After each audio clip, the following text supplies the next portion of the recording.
Адам тек жақсылыққа ұмтылып, жақсы әрекет жасауға ұмтылуы қажет. Бірақ көпшілік қауым өзінің кейбір кішкентай кемшіліктерінің әсерінен бір орында қалып қояды. Мұндай жағдайда біз өзімізді, өмірімізді өзгертуге біршама қадам жасай бастаймыз. Осы тақырыпты зерттеуде мен бірнеше қызықты мәліметтер жинадым. Адам ойын өзгертсе, оның өмірі де түбегейлі өзгереді. Оның көзқарасы, талғамы, ой-өрісі толығымен де өзгере түседі. Ең бірінші білгенім, өзіңді 90 күнде өзгертуге арналған 60 жол бар.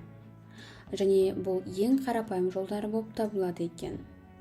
Одан кейінгі жол баршамыз көп еститін, көп білетін, бірақ баршамыз қолданысқа енгізе бермейтін психологиялық жол. Көпшілігіміз психологтарға баруға жүрексінеміз бе, әлде ұяламыз ба?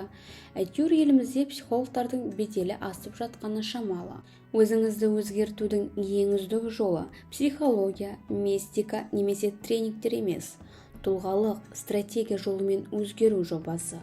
Бұл жоба өміріңізді алға қарай жылжытуға, тұлғалық стратегия құралдарымен жұмыс жасауға, шынайы нәтиже беруге көмектеседі. Өмірдің барлық нұсқалары мен басты мақсаттарыңызды анықтап алыңыз. Жаңа өмір туралы нақты шешім қабылдаңыз. Практикалық және шынайы өмір бастау қажет болып табылады. Өміріңізді өзгертуге арналған жобаға күніне 10 минут бөлсеңіз де жеткілікті. Уақытыңыздың жалпы инвестициясы мен күш жұмсағаныңыз мектептегі бір пәнге кеткенмен бірдей. Жоғалтқан уақытыңыз азды-көпті өміріңізде эффективті түрде өзгеріс алып келумен ақталмақ.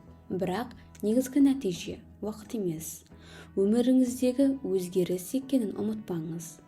Бірақ кейбір адамдар уақыт кетіргісі де, ештеңені өзгерткілері де келмейді.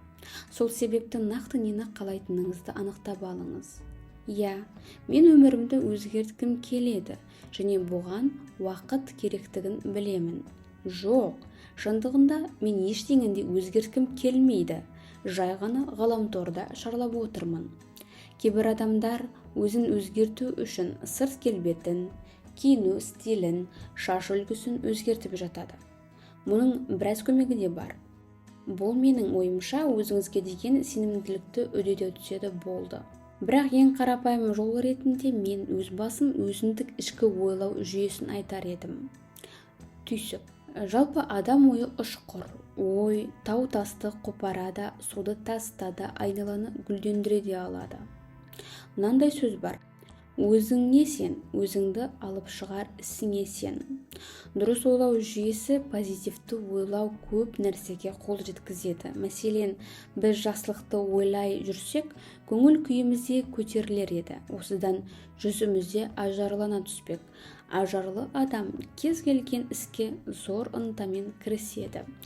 Ал достар, іске сәт. Егер сіздерге менің видеом ұнаса, лүпіл басып өтіңіздер.